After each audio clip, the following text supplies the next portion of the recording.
ప్రార్థన చేసిన జ్యోతి గారికి వందనాలు. దేవుడి వాక్యంలోకి వెళ్దాం. రోమా రాసిన రోమీలకు రాసిన పత్రిక 8వ అధ్యాయం 29వ వచనం. 29వ వచనం. 8:29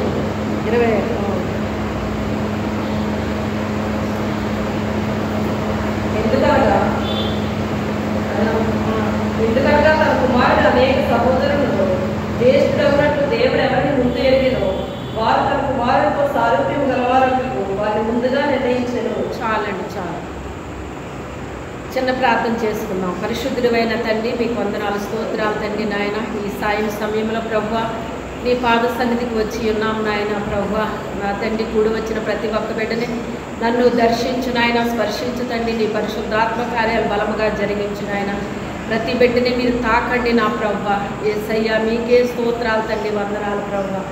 ఆత్మ ప్రభువారు మీకు వందనాలు, స్తోత్రాలు చెల్లించుకుంటున్నాం తండ్రి. నాయన అయ్యా అయ్యా అయ్యా, ఈ వాక్యములో నా గూఢమైన సంగతులు, రహస్యమైన సంగతులు, రాజ్య మర్మాలను తెలియ చెప్పు తండ్రి. దీనురాలు మరుగుపరిచి మాట్లాడుతండి నాయన. నీ సత్యవాక్యమును సరిగా విభజించే నీ పరలోకపు జ్ఞానముతో నింపు నాయన. సహాయం చేయతండి నాయన. పరిశుద్ధాత్మ దేవుడి ఈ స్థలమంతా మీరు ఆవరించండి నాయన. ప్రభువా నీ సెగనే మేఘమును ఆవరింప చేయతండి నాయన. సమస్త అంధకార శక్తులు లయపరచండి ప్రభువా, లయపరచుతండి, లయపరచుతండి. నీ కార్యములు జరిగించు నాయన, జరిగించుతండి, జరిగించు నాయన. పరిశుద్ధాత్మ దేవుడా మీరే కార్యము చేసి సహాయం దయచేయండి. ఈ దీనురాలు మరుగుపరిచి మాట్లాడి నీ వాక్యపు శక్తితో నాయన అభిషేకముతో నింపి మాట్లాడి సహాయం దయచేయమని యేసు అతి పరిశుద్ధ నామములో అడిగి వేడుకొనుచున్నాము తండ్రి. ఆమేన్. హల్లెలూయా. అయితే మరి గత వారం నుంచి మనం ఈ వాక్యాలు చెప్పుకుంటూ ఉన్నాం, వింటూ ఉన్నాం. ఈరోజు మరి ఎందుకనగా తన కుమారుడు అనేక సహోదరులలో జ్యేష్ఠుడగునట్లు. జ్యేష్ఠుడు అంటే అండి మొదటివాడు. మొదటగా పుట్టింది ఎవరు? ఆదామును పుట్టించాడు దేవుడు. అంటే శరీరానుసారమైన మనిషి అండి ఆయన కదా. తర్వాత ఆయన జ్యేష్ఠుడు అగునట్లంట దేవుడు ఎవరిని ముందుగా ఎరిగెను. దేవుడు ఎవరిని ముందుగా ఎరిగెను అంటే ఇప్పుడు చంద్రబాబు నాయుడు అంటే అందరికీ తెలుసా తెలియదా చెప్పండి? తెలుసు కదా. ఎలా తెలుసు మనకి? మనతో ఎప్పుడన్నా మాట్లాడారు ఆయన? మరి ఎలా తెలుసు?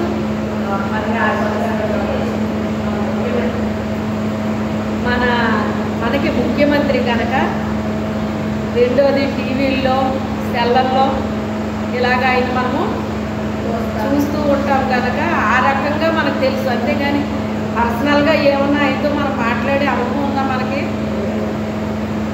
ఆయన ఎవరో మనకి తెలుసు కానీ మనం ఎవరో ఆయనకి తెలియదండి. అదే మాట ఇక్కడ చెప్తున్నాడు అనమాట దేవుడు. ఏమంటున్నాడు? ముందుగా ఎవరిని ముందుగా ఎరిగెనో నిన్ను నేను ఎరుగుదును అని చెప్పాలండి. మనకు అనేక మందిని మనం చూస్తూ ఉంటాము.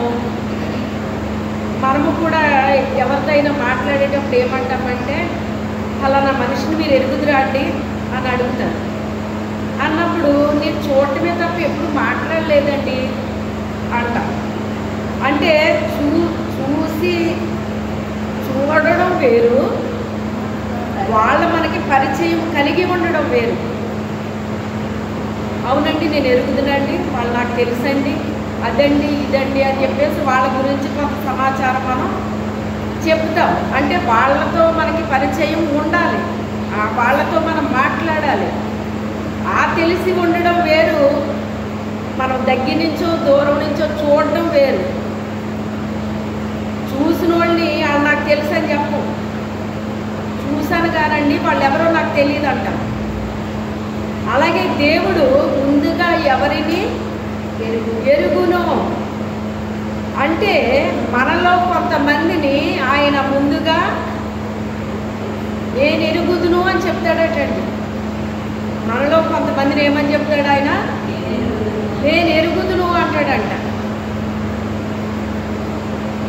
కొంతమందిని నువ్వెవరో నాకు తెలియదు అంటాడట. ప్రస్తుతం భూమి మీద దేవుడు నాకు తెలుసండి, దేవుడు ఇలాగండి అలాగండి, దేవుడు నా జీవితంలో చాలా గొప్ప కార్యాలు చేశాడండి, ఆయన మందిరానికి వెళ్ళానండి, నేను ఆయన సన్నిధిలో ప్రార్థన చేశానండి, పాటలు పాడానండి, ఇలాగ అది చేశానండి ఇది చేశానండి అని మనం చెప్తామంట. కానీ దేవునితో మనకి రిలేషన్ లేకపోతే ఆయన ఏమంటాడట, ఎవరో నాకు తెలియదు అంటాడట. అంటే ఆయనతో మనకేముండాలి, సహవాసం ఉండాలన్నమాట అండి. సహవాసం ఉండాలి. లేకపోతే సహవాసం లేకుండా ఆయన కోసం మనం ఎంత చేసినా కూడా అది లెక్కలోనికి రాదు. ఏమి రాదు, లెక్కలోనికి రాదు. అది దేవుడు మనకి తెలిసి ఉండాలి. దేవుడు మనకి తెలిసి ఉండాలండి. తెలియకుండా ఈ మాట మీకు చెప్పగానే ఒక మాట గుర్తొస్తుంది మీకు. ఏం మాట గుర్తు రాలేదా? మత్తయి రాసిన సువార్త 7:21 ఏముంది? అదేంటి, ఎప్పుడు వినలేదా? బైబిల్ చదవలేదా?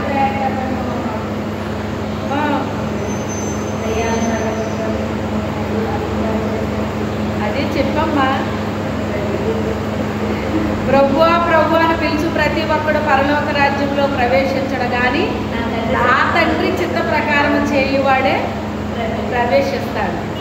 ఆ దినాన్ని అనేక మంది ప్రభువా నీ నామాన్ని బట్టి నేను దెయ్యాలు వెళ్ళగొట్టాను, స్వస్థతలు చేశాను, ప్రవచించాను, అది చేశాను ఇది చేశాను అని చెప్పి చెప్తారట. అప్పుడు దేవుడు ఏమంటున్నాడు, అక్రమము చేయవాళ్ళరా మీరెవరో నాకు తెలియదు పొండంటాను అని చెప్పాడు. అదే మత్తయి రాసిన సువార్తలో బుద్ధి కలిగిన కన్యకులు బుద్ధి లేని కన్యకుల గురించి 25వ అధ్యాయంలో రాయబడింది. అప్పుడు బుద్ధి కలిగిన వారు ఎత్తబడ్డారు, బుద్ధి లేని వారు ఆగిపోయారు. కారణం ఏంటి? బుద్ధి కలిగిన వారి దగ్గర నూనె ఉందంట, బుద్ధి లేని వారి దగ్గర నూనె లేదటండి. అంటే ఆయన వస్తాడులే వస్తాడులే వస్తాడులే అని అశ్రద్ధతో ఉన్నారటండి. దేవుని విషయంలో ఎప్పుడూ మనం అశ్రద్ధగా ఉండకూడదు. మన సొంత పని విషయంలో అశ్రద్ధ కలిగి ఉన్నా పర్వాలేదు, కానీ దేవుని యొక్క పనుల్లో ఎప్పుడు కూడా మనం ఎలా ఉండాలి, శ్రద్ధ కలిగి ఉండాలండి. ఏది చేసినా శ్రద్ధగా చెయ్యాలి. దేవుడు మనకి ఏ పని చెప్పినా ఆ పనిని మనము శ్రద్ధగా చెయ్యాలండి. అశ్రద్ధతో చేసే వాళ్ళ మీదకి ఏమొస్తాయని శాపాలు వస్తాయటండి. చేశారా లేదా? చేశారు, కానీ శ్రద్ధగా చేశారా? లేదు. అశ్రద్ధతో చేసే వాళ్ళకంట శాపం వస్తుంది అని ద్వితీయోపదేశకాండము 28వ అధ్యాయంలో మాట రాయబడి ఉంది. అందుకే శ్రద్ధ అనేటువంటిది మనకు చాలా ముఖ్యమండి. వాళ్ళు మొదటి నుండి కూడా దేవుని మాట వినడం, మాట ప్రకారంగా జీవించడం నేర్చుకున్నారటండి. మీకు చాలాసార్లు చెప్తాను, మొదట మందిరానికి రావడం కష్టమైపోద్దండి, మందిరానికి వచ్చిన తర్వాత వినడం కష్టమైపోద్దండి, విన్న తర్వాత దాన్ని అనుసరించడం కష్టమవుతుందండి. బాబాయ్ మందిరానికి రావడానికి ఎన్ని ఇబ్బందులు వచ్చేసినాయి అంటే నాకు అంటాను. ఎలాగోలాగ వచ్చానండి అంటాను. వచ్చావు, వచ్చిన తర్వాత ఏం చెయ్యాలి? శ్రద్ధగా వినాలి. అశ్రద్ధగా వినకూడదు, శ్రద్ధగా వినాలి. దేవుడు నీతో ఏం మాట్లాడుతున్నాడో నువ్వేం చెయ్యాలి? శ్రద్ధగా వినాలి. శ్రద్ధగా వినేసి వదిలేయకూడదు. ఆ వాక్య ప్రకారంగా మనం జీవించాలండి. బాల్య దశ నుంచి నేను నేర్చుకున్నది అదేనండి. నాకెవ్వరూ ఇలా చేయమని చెప్పలేదు, మా పాస్టర్ గారు కానీ ఇంకెవ్వరో చెప్పలేదు నాకు ఇలాగా. అలాగ నేను చేయగలిగాను అంటే పరిశుద్ధాత్ముడు నాకు సహాయము చేశారు. లేకపోతే ఎలా ధ్యానించాలని నాకు తెలియదు. చదవడము, వినడము, దాన్ని ధ్యానించటం, దాన్ని అనుసరించి నడవాలి. దేవునితో కూడా మనం ఏం చేయాలి? నడవాలండి.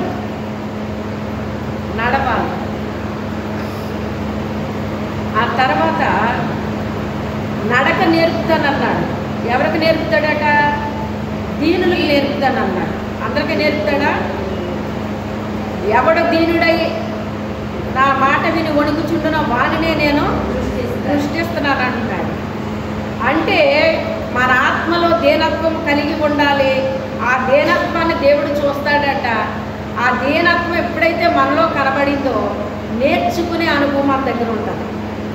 ఏముంటుంది? నేర్చుకునే అనుభవం ఉంటుంది.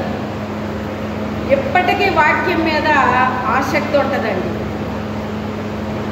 ఎప్పటికీ ఆసక్తి ఉంటుంది. ఎందుకంటే ఏ రోజున దేవుడు ఏ మాట మాట్లాడతాడో నాతో, ఏం చెప్తారో నాతో, మీతో ఏం చెప్తారో నాతో ఏం చెప్తారో, మీతో చెప్పిని మీరు శ్రద్ధగా వినాలి, నాతో చెప్పింది నేను శ్రద్ధగా వింటాను.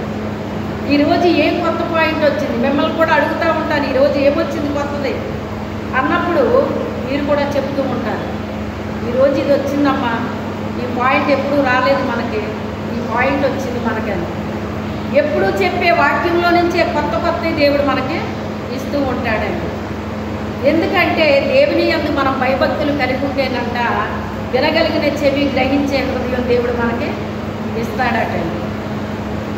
అయితే దేవుడు ఎంతవరకు మనతో మాట్లాడతాడంటేనంట వినుటకు మన చెవికి శక్తి ఉన్నంతసేపు మాట్లాడతాడటండి. మన చెవికి ఏముండాలి? శక్తి ఉండాలటండి. వినుటకు చెవికి శక్తి ఉన్నంతసేపు మనతో మాట్లాడతాడటండి. కొంతమందికి ఊరి విషయాలు చెప్పుకోవడం అంటే, వినడం అంటే చాలా ఇష్టం ఉంటుందండి. దేవుని మాట అంటే ఇష్టం ఉండదు. ఎంతవరకు అంటే కొద్ది నిమిషాలు మాత్రమే ఇంట్రెస్ట్ ఉంటుంది తప్ప తర్వాత ఇంట్రెస్ట్ ఉండదు దేవుని గురించి అంటే. ఎందుకని వారికి ఏమి లేదు? చెవికి శక్తి లేదు. ఆ వాక్యం ఎప్పుడైతే దేవుడు నాకు తెలియపరిచారో అప్పుడు నాకు చాలా ఆశ్చర్యం వేసింది అన్నమాట అండి. ఎక్కువ దేవుని గురించి వినాలనే ఆశ ఉండేదన్నమాట నాకు. అది ఎదిగిన తర్వాత రాలేదు కానీ బాల్య వయసులోనే వచ్చిందండి అది నాకు. ఇంకా చెప్తే బాగుండు, ఇంకా చెప్తే బాగుండు, ఇంకా చెప్తే బాగుండు అనేసి ఎంత ఆశ ఉండేదోనండి. ఇంకా ఒక మాట ఏమనుకునేదాన్ని అంటే, మాస్టర్ గారు ఇంట్లో పుట్టుంటే భలే ఉండు నాకు, వాళ్ళైతే దేవుని గురించే కదా మాట్లాడుకుంటూ ఉంటారు, ఎక్కువ వారు దేవునితో సన్నిహిత సంబంధం కలిగి ఉంటారు అని చెప్పేసి అలా కూడా అనిపించేదన్నమాట. మామూలు వాళ్ళ ఇంట్లో పుడితే కొంచెం హద్దులు ఉంటాయి కదండి. మరి అస్తమాటు ఇంక అదేనా, అస్తమాటు ఇదేనా అని ఎప్పుడో నాడు వచ్చేస్తుంది ఆ మాట. అదే పాస్టర్ గారి ఇంట్లో ఉంటే అలాంటివి రావు కదా అని నేను అనుకునేదాన్ని అన్నమాట. ఆ తర్వాత కొంతమంది సేవకులు గృహాలు చూశాక అనిపించింది, ప్రభు అలాంటి గృహంలో నన్ను పుట్టించలేదు, నీకు స్తోత్రం అన్నాను అన్నమాట. ఎందుకంటే అలాంటి గృహాలు కూడా ఉన్నాయన్నమాట అండి. దేవుని మాట ఉండదండి, అన్ని చెత్త చెదారమునే. చెత్త చెదారం మాటలు వాళ్ళే మాట్లాడుతుంటే మనం ఏమంటాం? ఇంకా మనం వెంటకి ఏమేమి ఉండదో మనకున్నైపోతాయి. అది కొద్దో గొప్ప మనం సంపాదించుకున్నదే వెళ్ళిపోతాయి. అయితే ఇలా చేశాను అలా చేశాను అని చెప్పేసి అంటే మనం ఎలా చేసినా దైవ చిత్త ప్రకారంగా చేయాలటండి. ఎలా చేయాలి? దైవ చిత్త ప్రకారంగా మనం చెయ్యాలండి. చేసినప్పుడు ఆయనకి అది అంగీకారంగా ఉంటుంది. రెండోది ఏమంటున్నాడంటే, ముందుగా ఎవరిని నేను ఎరుగుదును. ఇప్పుడు నన్ను చూసి ఆయన ఏం చెప్పాలి? నిన్ను నేను ఎరుగుదును అని చెప్పాలి. అవునా? నిన్ను చూసి ఏం చెప్పాలి ఆయన? నువ్వేదో ప్రార్థన చేస్తున్నావు, ప్రార్థన చేసినప్పుడు ఆయన ఏమనాలి నీతోని? నిన్ను నేను ఎరుగుదును అని చెప్పాలి. మీకు కొద్దిసార్లు చెప్పాను నేను ఒక మాట. ఆ మాట ఏంటి అంటే, మొదటిసారిగా నేను సభకు పిలువబడ్డాను.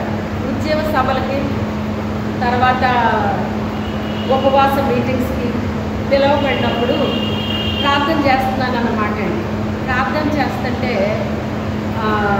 ఏమని అడిగానంటే అండి, ప్రభువా మొదటిసారిగా నేను 2 జిల్లాలు దాటి 3వ జిల్లాకి వెళ్తున్నాను, నాకు 5 ఆత్మలు ఇస్తావా ప్రభువా అని నేను అడిగానండి. అడిగితే ఆయన ఏం చూపించారు అంటే, నువ్వు చాలా తక్కువ అడిగావు, నీకు చాలా ఎక్కువ ఇస్తాను అని చెప్పేసి అన్నారు. అదొక దర్శనం చూపించారు. ఇంకో దర్శనం ఏం చూపించారంటే, అలాగా నేను ఆ మీటింగ్కి వెళ్ళే లోపల మొత్తం 4 దర్శనాలు నాకు చూపించేవాడు లేదు. ఇంకో దర్శనం ఏంటి అంటే, ఆ ల్యాండ్లైన్ ఫోన్ చేస్తున్నాను అన్నమాట. ఫోన్ చేస్తుంటే ఆయన అంటున్నారు కదా అవతల నుంచి, చెప్పమ్మా ఏం చేయను అని అడుగుతున్నాను అవతల ఆయన. అంటే నేను అంటున్నాను కదా, నేను ఎవరనుకుంటున్నారు మీరు, నేను ఫలానా అండి అని నా గురించి నేను చెప్తున్నాను అన్నమాట ఆయన.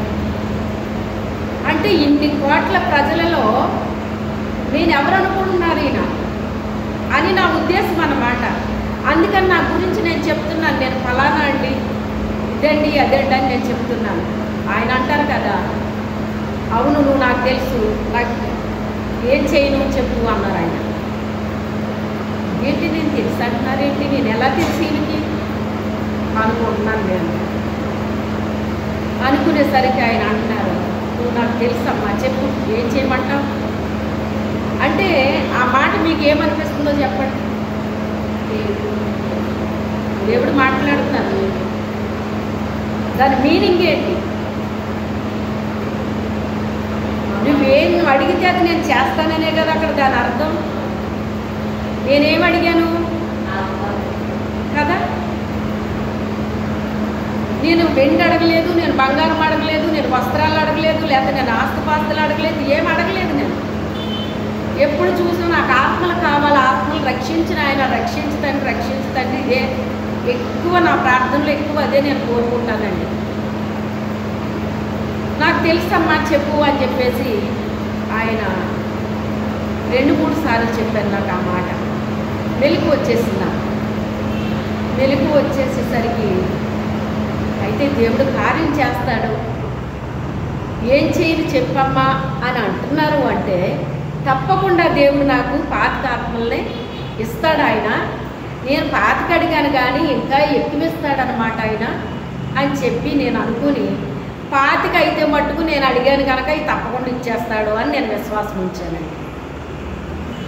ఆ తర్వాత మళ్ళీ ఒక రోజు ఇంకొక కళ వచ్చిందండి. ఆ కళలో ఎక్కడికో కొంతమంది స్త్రీలు బయలుదేరి వెళ్తున్నాం అన్నమాట. అందులో నేను నాతో పాటు ఇంకొక ఆమె, మేమిద్దరం ఉన్నాం. ఇంకా చాలామంది స్త్రీలు వెళ్తున్నాం అన్నమాట. వెళ్తుంటే ఇంకా అలాగ మాట్లాడుకుంటూ వెళ్ళిపోతున్నారు అన్నమాట అండి. 2, 3, 4, 5 ఒక బ్యాచ్ల కింద ఉంటాం కదా, అలా వెళ్ళిపోతున్నాం, ఎక్కడికో వెళ్ళిపోతున్నామండి. ఆ వెళ్ళిపోయే వాళ్ళలో మేమిద్దరం ఉన్నాం అన్నమాట. మేమిద్దరము మాట్లాడుకుంటూ వెళ్తున్నాం. ఒకసారి ఉండండి అని చెప్పేసి, మరి ఇప్పుడు ఉన్నాయో లేదో నాకు తెలియదు కానీ టెలిఫోన్ బూతులు ఉండి ఇప్పుడు ఉన్నాయా, సెలవులు వచ్చకపోయినట్టున్నాయి. ఆ టెలిఫోన్ బూత్లోకి వెళ్ళింది ఆమె. వెళ్ళేసరికి ఆమె కాల్ చేస్తుంది కానీ అవతల రిసీవ్ చేసుకున్నట్టు ఏమీ రావట్లేదు ఆవిడ. ఆ రోజు నేను మాట్లాడినప్పుడు, ఇప్పుడు ల్యాండ్లైన్ అంటే మనము చేస్తామండి, అవతల వాళ్ళు ఆ రిసీవర్ ఎప్పుడైతే తీసారో ఒక శబ్దం వస్తుంది మనకి, అది తీసినట్టు మనకి వినబడుతుంది, అవునా కదా? అలా వినబడలేదు నాకు ఆ రోజు, వినబడలేదుగా ఆయన మాట్లాడారండి. ఎందుకని మనకి సెల్ అవసరం కానీ ఆయనకి సెల్ అవసరం లేదు, మనకి ఫోన్ అవసరం కానీ ఆయనకి ఫోన్ అవసరం లేదు. అయితే ఇక్కడ ఆ ఫోన్ అంటే ఇప్పుడు నేను ప్రేయర్ చేస్తున్నాను కదా, అదే ఆ ఫోన్ అంటే నాకు. ఇప్పుడు ఆమె ఎక్కడికి వెళ్ళింది? ఇంట్లో లేదు ఆమె, బయట అందరూ చేసే ఆ బూత్ దగ్గరికి వెళ్ళింది అనమాట. అందరూ ఏం చేసేవారు? డబ్బులు వేసి మాట్లాడుకునేవారు. అక్కడికి వెళ్ళింది అనమాట. అంటే పబ్లిక్ బూత్ అనమాట అండి అది. ఎవరైనా వెళ్ళి మాట్లాడేసుకోవచ్చు అక్కడ. ఆ రకంగా వెళ్ళేసరికి ఆవిడకి ఎప్పటికీ రావట్లేదు, కాలు అవతల నుంచి ఏంటి మాట్లాడట్లేదు ఎవరు. మరి ఈమె చేసినప్పుడు అవతల వాళ్ళు కూడా మాట్లాడాలి కదా, మాట్లాడట్లేదు. అయితే నేనేమోని ఏంటండి ఆలస్యం అయిపోతుంది కదా, మనకంటే వెనకాల వచ్చిన వాళ్ళు అందరూ ముందు వెళ్ళిపోతున్నారు, ఇదేంటి రండి రండి రండి అని నేను పిలుస్తున్నాను అనమాట. పిలుస్తుంటే వచ్చేస్తున్నాను, ఉండండి వండండి వండండి వండండి అని అలా చాలాసేపు నన్ను ఆపేస్తున్నాను. పోనీ నేను వెళ్తానైతే మీరు వెనకాల రండి అంటే నన్ను వెళ్ళొద్దు అంటుంది. తను రావట్లేదు, తనకి పైనుంచి సమాధానం రావట్లేదు, నన్ను పోనివ్వట్లేదు. చూసారా? అలాగా నన్ను ఎంత లేట్ చేసిందంటే అంత లేట్ చేసేస్తుంది అన్నమాట. చేసేసేసరికి చాలామంది వెళ్ళిపోతుంటే మనసు బాధ వచ్చేస్తున్నారు. ఇదేంటి మనం అంటాం కదా, 7 వెనకాల వచ్చినోడు ముందు వెళ్ళిపోయారని. అలా ఉందని మా పరిస్థితి అన్నమాట. ఇప్పుడు ఈ ఆటంకం అంతా ఎవరి వల్ల వచ్చింది? నాకు నా వల్ల జరిగిందా? జరగలేదు. అంటే ఇలాంటి బ్యాచ్ కూడా ఉంటుందన్నమాట.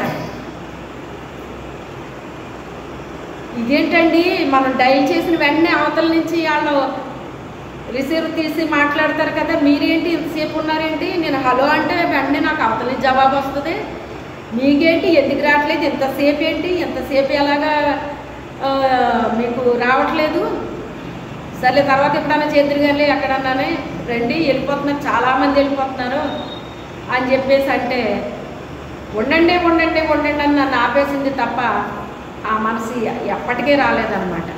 చాలా టైం వేస్ట్ చేసేసింది నాకు. నా టైం అంతా వేస్ట్ అయిపోయిందన్నమాట.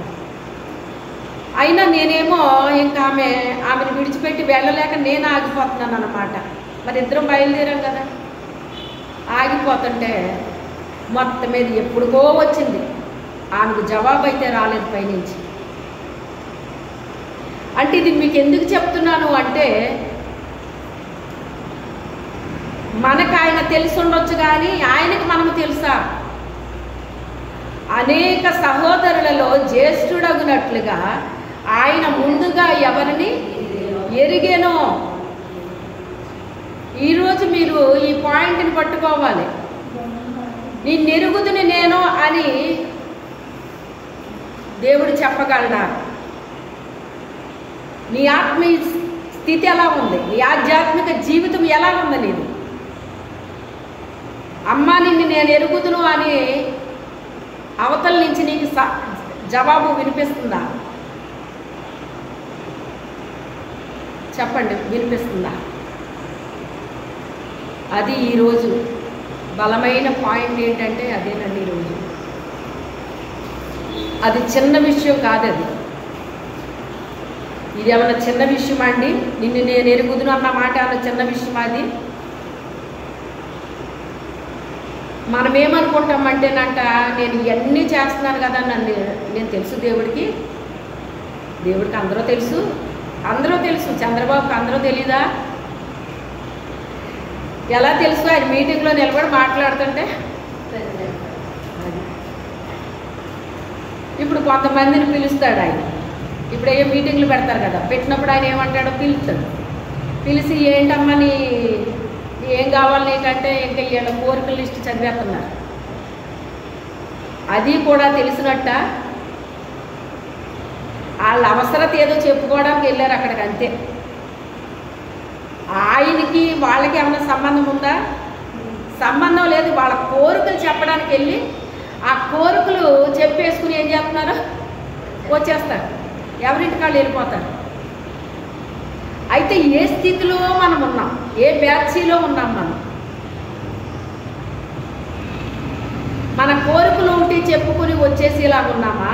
ఇంటికి వెళ్ళిపోయేలా ఉన్నామా? లేకపోతే దూరం నుంచి ఆయన్ని చూసి ఆయన మాట వినేసి వెళ్ళిపోతున్నామా? మన స్వరం ఆయనకి వినిపిస్తున్నామా? ఆయన స్వరము మనకు వినబడుతుందా?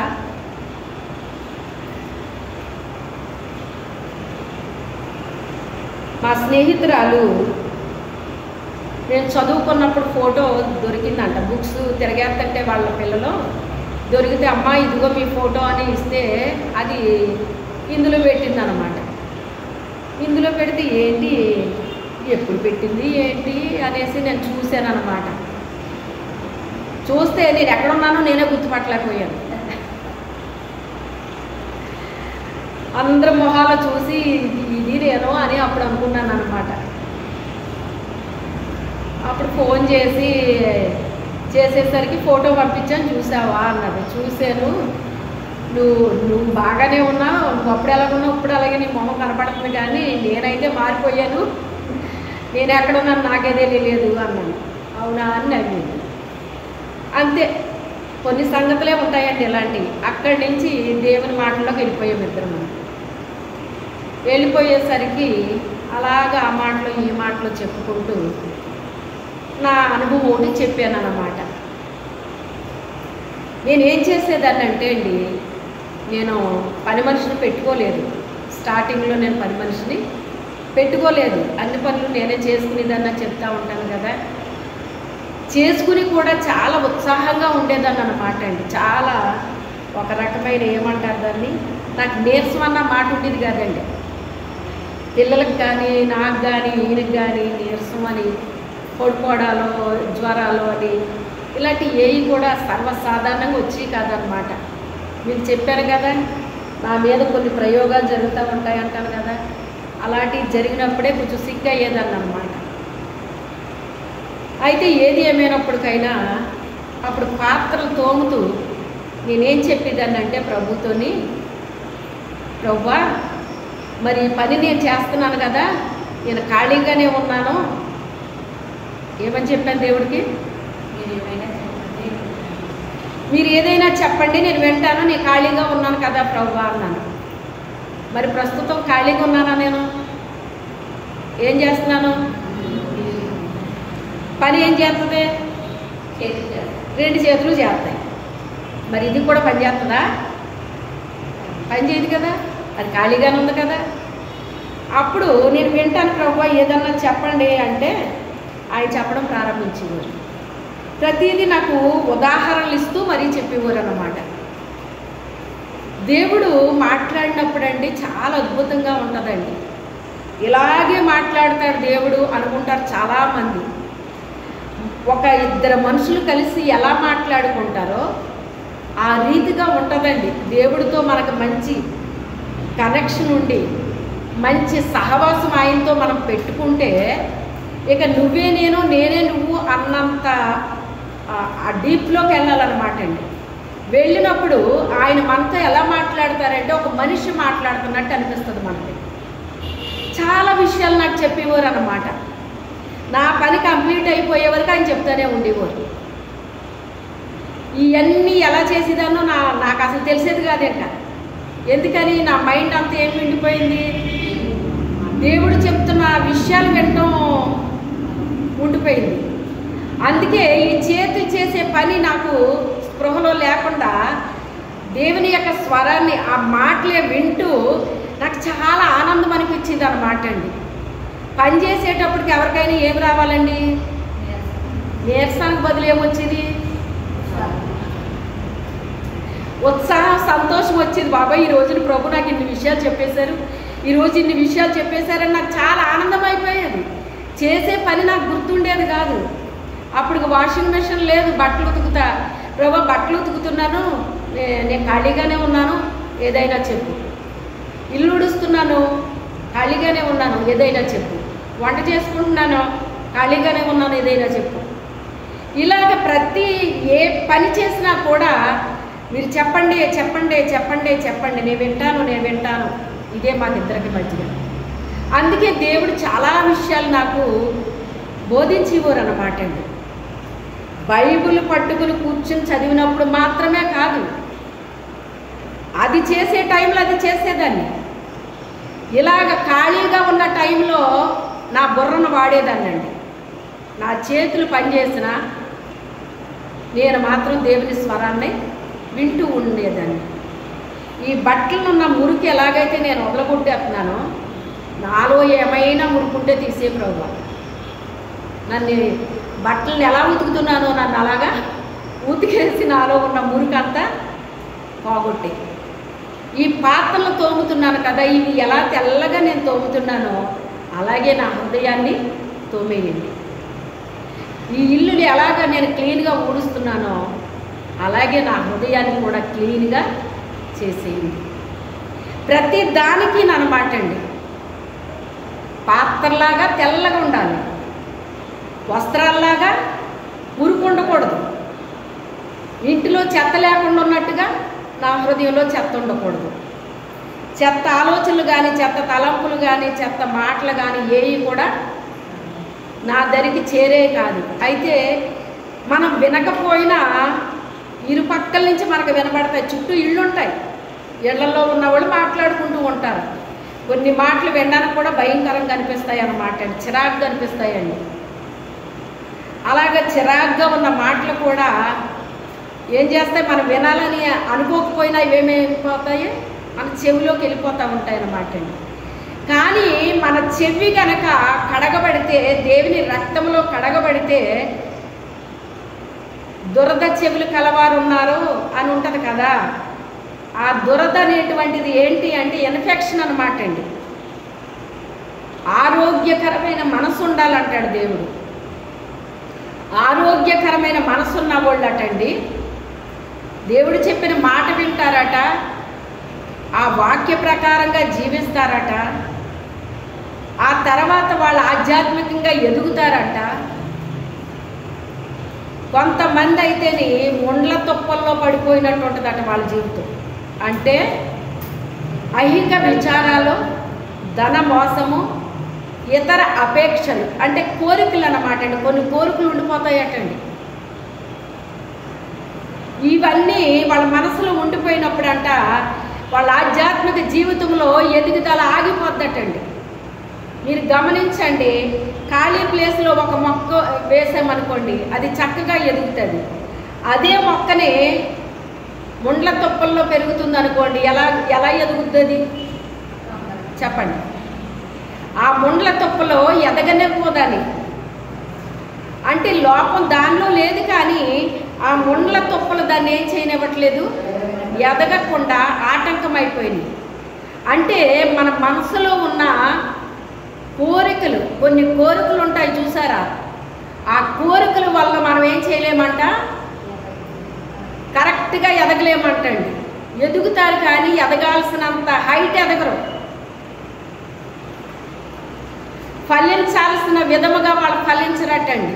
కారణాలు ఏంటి, అక్కడ కారణాలు చెప్తున్నాడు ఆయన. ఏంటంట, ఐహిక అంటే భూ సంబంధించిన విచారాలు అటండి. ఈ రోజుని నాకు ఏ విచారం లేదండి అన్న వాళ్ళు ఎవరైనా ఉన్నారండి? అందరికీ విచారాలే. ఏంటి నీ విచారం ఎందుకు అంటే ఒకడొకటి చెప్తారు, ఒకడొకటి చెప్తారు, ఒకడొకటి చెప్తారు, ఏదో ఒకటి చెప్తూ ఉంటారు. అవునా కాదా? ఇల్లు లేని వాళ్ళు కనిపిస్తుంది, నాకు ఒక ఇల్లు ఉంటే సరిపోద్ది అనుకుంటారు. అలాగే లేకపోతే కొంతమందికి నాకు చాలా అప్పు ఉంది, ఆ అప్పులు తీర్చేసుకుంటే చాలు అనుకుంటారు. కొంతమంది అనుకుంటారు మరి ఏదో కొంచెం బంగారం కొనుక్కుంటే చాలు అనుకుంటారు. ఈ పిల్ల పెళ్ళి అయిపోతే చాలు అనుకుంటారు, ఈ పిల్లోడు పెళ్ళి అయిపోతే చాలు అనుకుంటారు. ఏదో ఒకటి ఇది అయిపోయిందంటే చాలు, ఇది అయిపోయిందంటే చాలు, ఇది అయిపోయిందంటే చాలు. అంటే కోరికలు ఉన్నాయా లేదా? ఇతర అపేక్షలు అంటే ఇవేనమాట అండి. మనకి ఇల్లు ఉండాలని దేవుడికి తెలుసా తెలీదా చెప్పండి. నాకు ఒక ఇల్లు కావాలని నేను అడగకుండానే దేవుడు ఇచ్చాడు. ఎందుకు ఇచ్చాడు దేవుడు మరి? కొంతమంది అడుగుతున్నా ఇల్లు ఇవ్వట్లేదు. ఎందుకని ఇవ్వట్లేదు? నేను అడగకుండా ఎందుకు ఇచ్చాడు?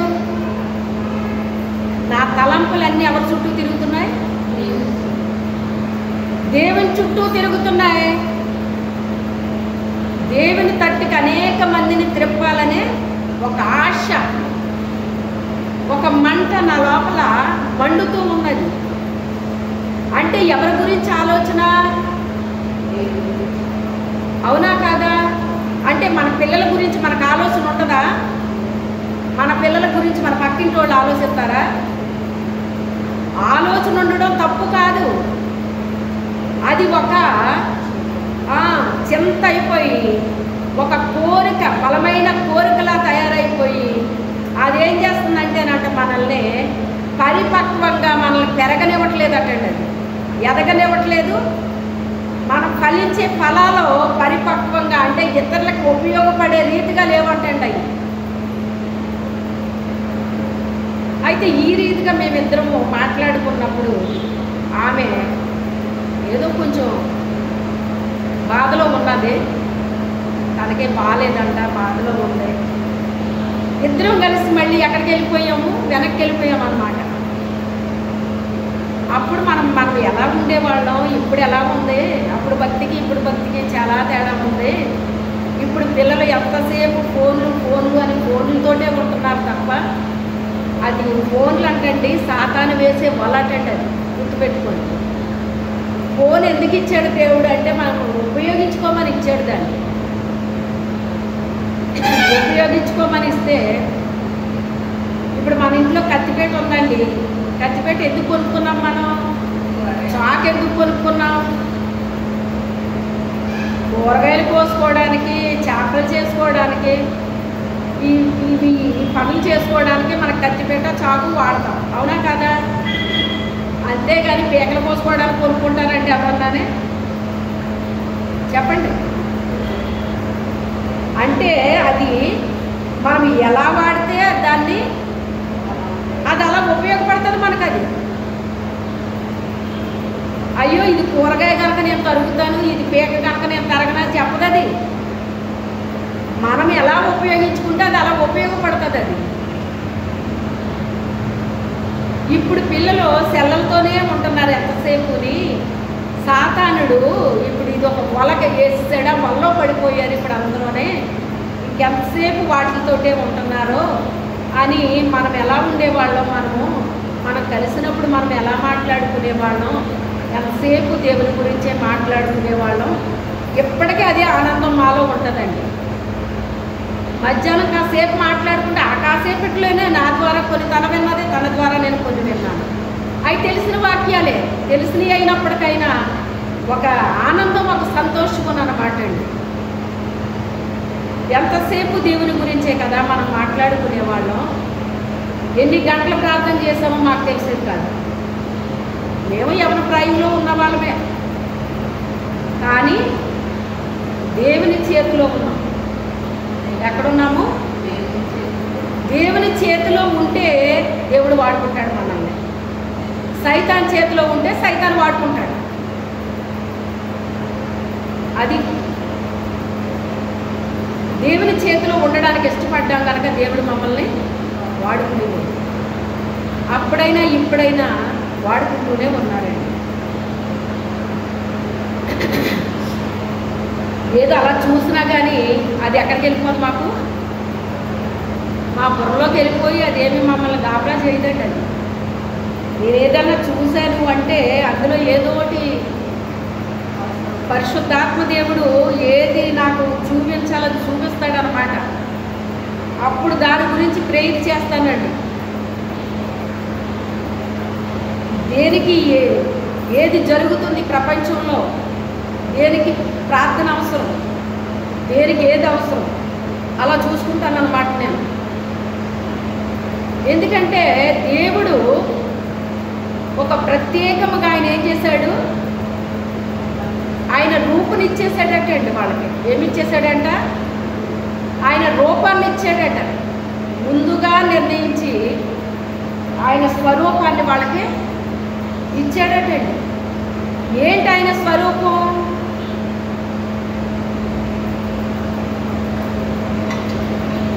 ఆత్మానుసరులు ఆత్మ విషయాల మీద మనసు ఉంచితేనంట, శరీరానుసరులు శరీర విషయాల మీద మనసు ఉంచుతారటండి.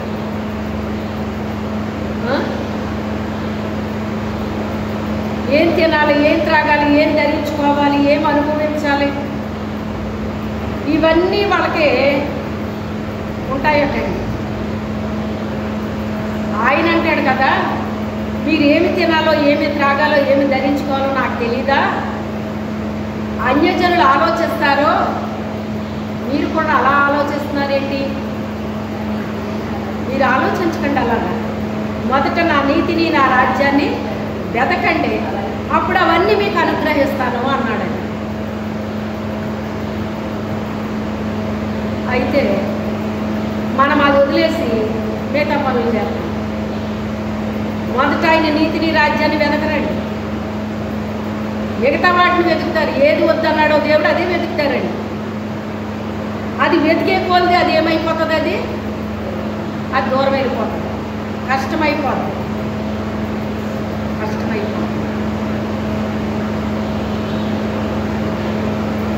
ప్రభువా అంటే ఏంటమ్మా చెప్పు అనే స్థితిలో ఉన్నామండి మనం. అంత రిలేషన్ మనం కలిగి ఉన్నామా? అంత అన్యోన్యమైన సహవాసం ఆయనతో పెట్టుకున్నామా? మనకి బైబిల్లో అందరూ ఉన్నారండి. ఉద్యోగస్తులు ఉన్నారు, రాజకీయస్తులు ఉన్నారు, పనిచేసే పనివారు ఉన్నారు, ఇలాగ అన్ని రకాల వాళ్ళు కూడా ఇందులో ఉన్నారండి. సక్సెస్ అయ్యారో లేదా? వాళ్ళు జాబ్లు వాళ్ళు చేస్తూ వాళ్ళు ఏ పనిలో ఉన్నప్పటికైనా వాళ్ళ పనిని విడిచిపెట్టలేదు. కానీ వాళ్ళ దేవుని వాళ్ళు విడిచిపెట్టారా? విడిచిపెట్టలేదు. సరికదా, ప్రభు చూపించారండి. వాళ్ళు మా దేవుడు మాకు తోడుగా ఉంటాడని వాళ్ళు నిరూపించగలిగారు. అదే పరీక్ష. కొన్ని పరీక్షలు ఎలా వస్తాయి మనకి? అందరూ చేసినట్టుగా మనం చెయ్యం. అప్పుడు మన దేవుడు మహిమపరచబడతాడండి. ఎప్పుడైతే ఖచ్చితంగా మనం ఉన్నామో మన దేవుడు ఏం చేస్తాడు? మన వల్ల మహిమపరచబడతాడండి ఆయన. అదే చూడండి, ఇంకా ఉంటుంది వాక్యం.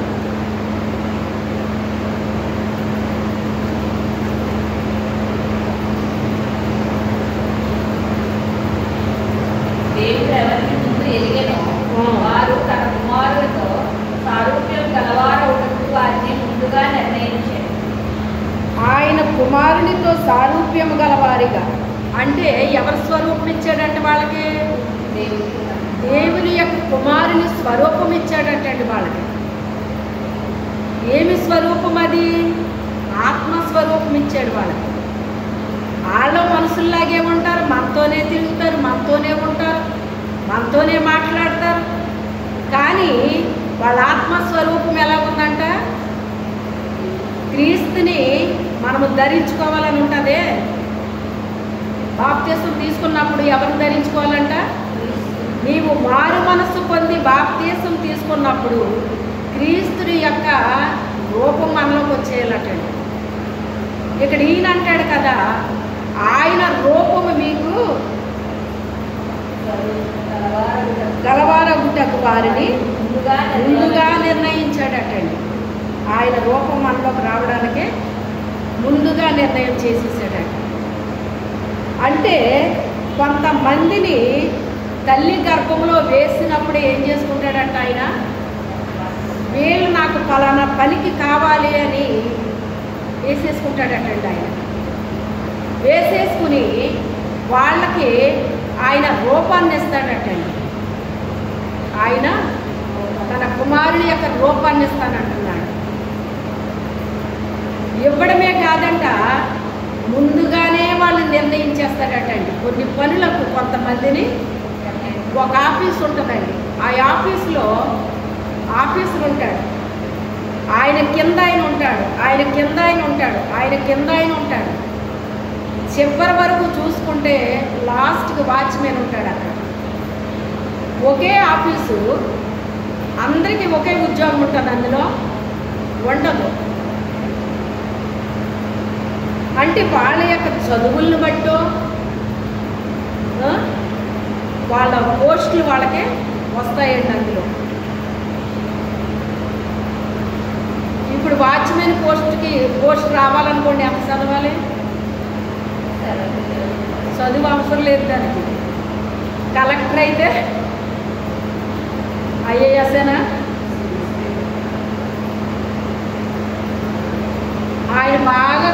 చదవాలి. ఎవరు? వాచ్మెన్ చదవాలా? వాచ్మెన్ చదవవసరం లేదు, పెద్ద బాధ్యత ఉండదు. అతని పని ఏంటంటే గేటు దగ్గర ఉండి సార్ ఉన్నారా అంటే ఉన్నారని చెప్పడం, లేకపోతే లేరని చెప్పడం, ఎక్కడికి వెళ్ళారో చెప్పడం, వెళ్ళి వచ్చేసారు ఇప్పుడే అని చెప్పడం. ఈయనా కదా అవి పెద్ద బాధ్యతలు అతనికి. కానీ ఏమంటాడు అతను? బాబోయ్, ఈ గేటు దగ్గర నిలబడి ఇవన్నీ నేను చేయలేకపోతున్నాను, చెప్పలేకపోతున్నాను వచ్చినోడికి అంటాడు. కానీ లోపల ఉన్న ఆఫీసులు ఎప్పుడన్నా విసుకుంటూ చూసారా? వాళ్ళకి టైంకి భోజనం ఉండదు ఒక్కొక్కసారి, అయినా విసుక్కుంటారా? వాళ్ళు టైం అయిపోయింది పొమ్మ అతను అంటారా? అసలైన వాళ్ళకి విసుకుంటుందండి. డాక్టర్ గారికి విసుకుంటుందంటే అండి ఎవరికి ఉంటుంది? నర్సు గారికి ఉంటుంది.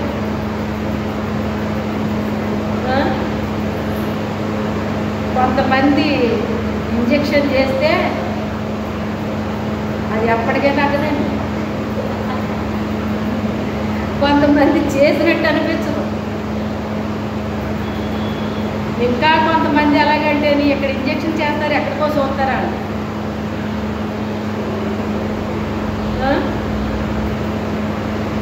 చేసే పనులు చాలా తేడా ఉంటాయి. చేసే పనులు చాలా తేడా ఉంటాయి. దేవుడు ఏ పనిలో మనల్ని పెట్టినా ఆ పనిని మనం ఏం చేయాలండి? శ్రద్ధగా చేయాలండి. శ్రద్ధ అంటే చాలా ఇష్టం దేవుడు. ఏ పనైనా కూడా మనం శ్రద్ధగా చేస్తే దేవుడు ఇష్టపడతాడండి. విసుక్కుంటూ ఆ పని చేసాము అంటే ఆ పని సక్సెస్ అవ్వదు, పైగా మనకు చెడ్డ పేరు వచ్చేస్తుంది. వీళ్ళకి వర్క్ అప్పచెప్తేరా నీకు అంతే, అలాంటి ముద్ర వేయించుకోకూడదు.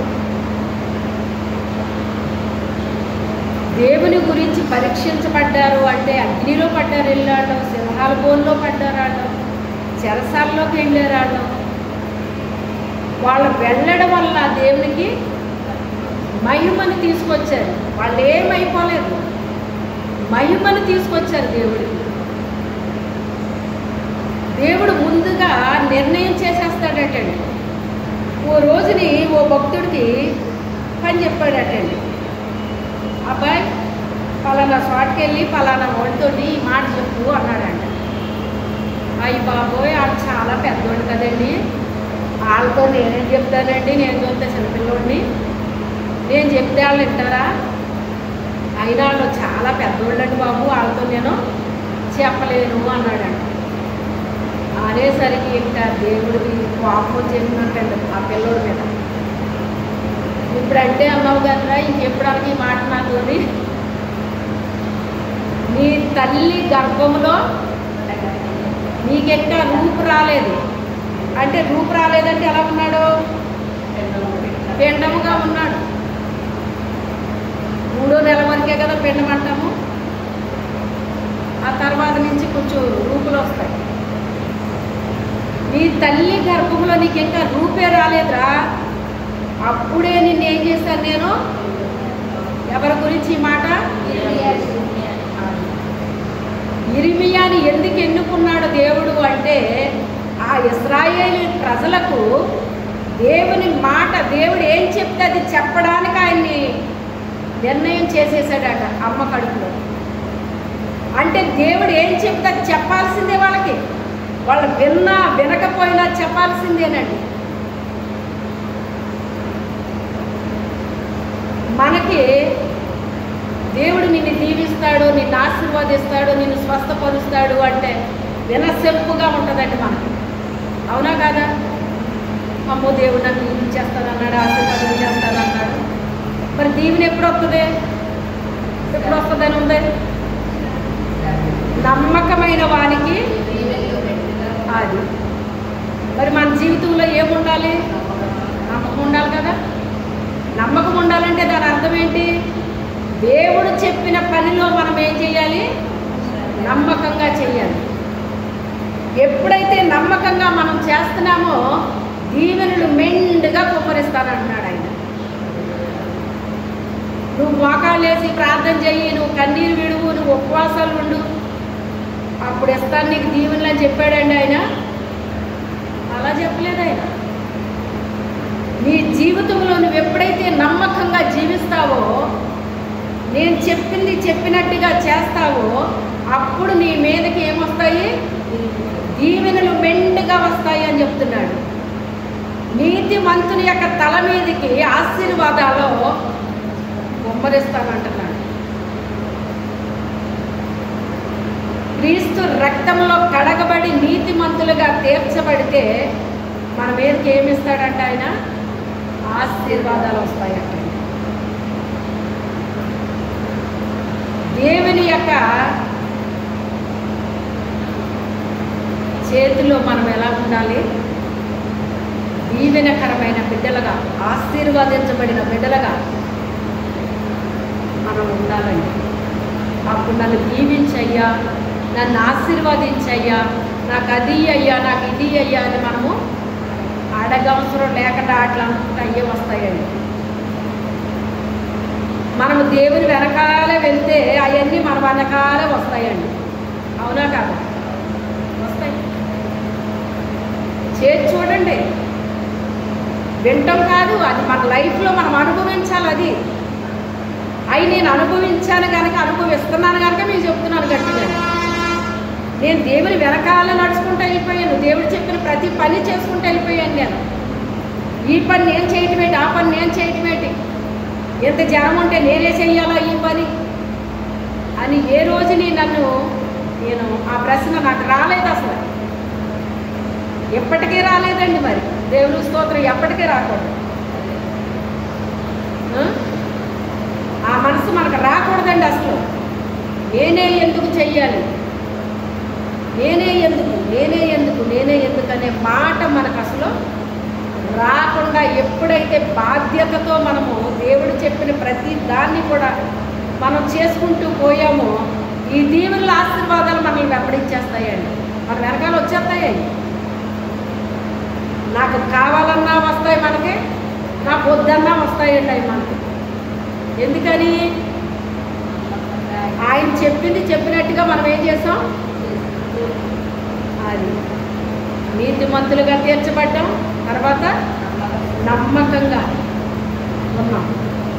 అందుకే అవన్నీ మన మీదకి మనల్ని వెంబడిస్తాయండి. అవి వచ్చి మనల్ని ఇప్పుడంటే అన్నావు కానీ ఇంకెప్పుడు ఇలాంటి మాట మాట్లాడుతాను. నేను ఎవరికి ఏది చెప్పమన్నాను అది నువ్వు చెప్పాల్సిందే. వారిని చూసి నువ్వు భయపడడానికి వీల్లేదు. నీ తల్లి గర్భంలో ఇంకా నీకు రూపు రాలేదు. నీ తల్లి గర్భంలో నుంచి నువ్వు ఇంకా బయటికి రాలేదు. అప్పుడే జనములకు ప్రవక్తగా నేను నియమించేశాను. అప్పుడే నియమించేశాడటండి. ఎప్పుడు? అమ్మ కడుపులో ఉన్నప్పుడు. అమ్మ కడుపులో అదే చెప్తున్నాడు ఆ మాట.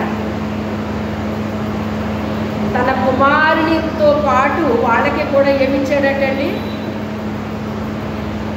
సహోదరులలో జ్యేష్ఠుడగునట్లుగా తన కుమారుని యొక్క స్వారూప్యము గలవారగుటకు ముందుగా వాళ్ళని నిర్ణయం చేసేసాడటండి. అందుకే క్రీస్తు వలె వాళ్ళు జీవించడానికే ఇష్టపడిపోతారటండి. చూడండి, మనం కొన్ని మాటలు మాట్లాడతాం, ఆ పుట్టుకతోనే వచ్చేసింది అండి అవన్నీ వాళ్ళకే అంటాం. అలా వచ్చేస్తాయండి కొంతమందికి, అలాగా వచ్చేస్తాయన్నమాట. దేవుని కొరకే ఏదో చెయ్యాలి తపన. ఆ తపన మనిషిని ఏం చేస్తుందండి? నిలబడినవదో, కూర్చోనివదో, నిద్రలేవదో అన్నట్టు ఉంటుందండి.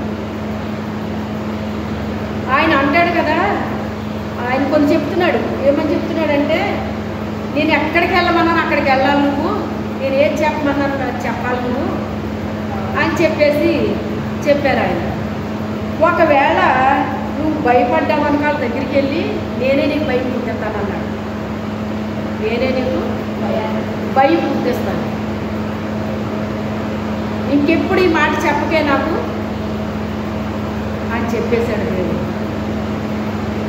తర్వాత అంటాడు ఆయన, నాటడానికి, ఎరికి వేయడానికి, విరగొట్టడానికి, పెళ్ళగించడానికి అసలు ఒక్కటి కాదండి, ఎన్ని అధికారాలు అతనికి ఇచ్చాడంటే అన్ని అధికారాలు ఇచ్చేసాడండి ఆయన. ఆయన ఆ మొక్కను పీకేయాలంటే పీకేయొచ్చండి, పీకేసి అధికారం ఇచ్చాడు. అక్కడ నాటాలి అనుకుంటే నాటేస్తాడటండి, ఆ అధికారం ఇచ్చేసాడు. పెళ్ళగించడానికి, విరగొట్టడానికి, నాటడానికి, వీటన్నిటికీ కూడా మీరు ఇర్మియా గ్రంథం మొదటి అధ్యాయం చదివితే అందులో ఉన్నాయండి ఇవన్నీ కూడా. అవన్నీ చెప్తున్నాడు అన్నమాట. వీటన్నిటి మీద నీకు అధికారాన్ని ఇచ్చాను అంటున్నాడు. ఆయన నిర్ణయించుకున్న వ్యక్తికి అనేకమైన అధికారాలు ఇస్తాడండి దేవుడు. ఎప్పుడు ఆయన మాటకి మనము లోబడి విధేయత చూపించి నమ్మకంగా జీవిస్తున్నప్పుడు వీటన్నిటిని మనం స్వతంత్రించుకుంటాం అన్నమాట.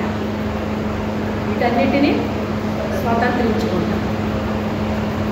ఆ రీతిగా అనేక మంది ప్రవక్తలు ఆ రోజుల్లో బలంగా పనిచేశారు. అంటే ఎందుకు పనిచేశారండి? ఆయన ఒక్కోసారి అనుకుని కూడా బాబో ఈ ప్రజలతో నేను పడలేకపోతున్నాను, ఎప్పుడు చూసిన ఇలాంటి మాటలు చెప్తావేంటి నువ్వు, వాళ్ళు చూడు ఎంత బాగా చెప్తున్నారు, వీళ్ళు చూడు ఎంత బాగా చెప్తున్నారు, నువ్వేంటి ఎప్పుడు ఇలాంటి మాటలు చెప్తావు అని చెప్పేసి ఆ ఇశ్రాయేలీలు అందరూ కూడా తిట్టుకునేవారటండి. తిట్టుకుంటుంటే ఈయన అనుకునేవాడంట, చెప్తేనేమో ఏళ్ళు ఊరుకోవట్లేదు, చెప్పకపోతేనేమో ఏంటి నా బతికిలోకి వచ్చింది అనుకుంటున్నాడంట. చెప్తే వేళ్ళు ఊరుకోవట్లేదు, చెప్పకపోతే చెప్పకుండా ఊరుకుందాం అనుకుంటేనంటండి ఆ లోపల అగ్ని దహించినట్టుగా దహించేస్తుందంటండి లోపల. నేను చెప్పకుండా ఉండలేకపోతున్నాను అంటున్నాడు ఆయన. అగ్నితో దహించబడినట్టుగా ఉంటుంది నా లోపల అని చెప్పేసి బాధపడతాడు అనమాట అండి ఆయన. కానీ ఆ ఇర్మియా గారికి అసలు దేవుడు చాలా దాచిపెట్టాడంటండి. ఎంత కఠినమైన పని చేయాల్సి వస్తుందో అంత కఠినమైంది అనుభవించినప్పుడు అంటండి వాళ్ళకి దేవుడు చాలా దాచి ఉంచుతాడంటండి. దేవుడు ఏం చేస్తాడో దాచి ఉంచుతాడు. దేవుడు నిన్ను దీవిస్తాడు, ఆశీర్వాదిస్తాడు. ఈ చెప్పడానికి ఎవరికైనా భయం ఎంతుందండి? వీళ్ళకే భయం ఉండదు, ఇన్ని వాళ్ళకి కూడా ఎంత హాయిగా ఉండదు అన్నమాట. దేవుడు చెప్పింది నువ్వు వినకపోతే నిన్ను ఆయన గద్దిస్తాడు, శిక్షిస్తాడు అని అన్నారనుకోండి పొరపాటుని, అప్పుడు మనం తెలివిగా ఏం తీసుకుంటాం? ఇది నాకు కాదు వాళ్ళకే, ఇది నాకు కాదు వీళ్ళకే. ఇలాగ ఏరుకుంటారంటే కొంతమంది నాకు తెలియదు అలా ఏరుకుంటారండి. ఆశీర్వాదాలు అనేటప్పుడు నాకు, శిక్ష అనేటప్పుడు వాళ్ళకి, గద్దింపు అనేటప్పుడు వీళ్ళకి ఇలాగ అంటారంటే అది కాదు. ప్రభువా నేను ఎలా ఉన్నాను నీ దృష్టిలో, నేను ఎలా ఉండాలి ఇది చూసుకోవాలి. ఈరోజు పాయింట్ ఏం చెప్పాను మీకు? ప్రభువా అని పిలిస్తే ఆయన జవాబు ఇచ్చేటట్టుగా ఆయనతో కనెక్షన్ పెట్టుకోవాలి, ఆయనతో మనము సహవాసము చెయ్యాలండి, సహవాసము చెయ్యాలి. అటువంటి కృప దేవుడు మనకు అనుగ్రహించిన కాక ప్రార్థన చేసుకుందాం. మీలో ప్రేరేపించబడిన వారు ప్రార్థన చేయండి.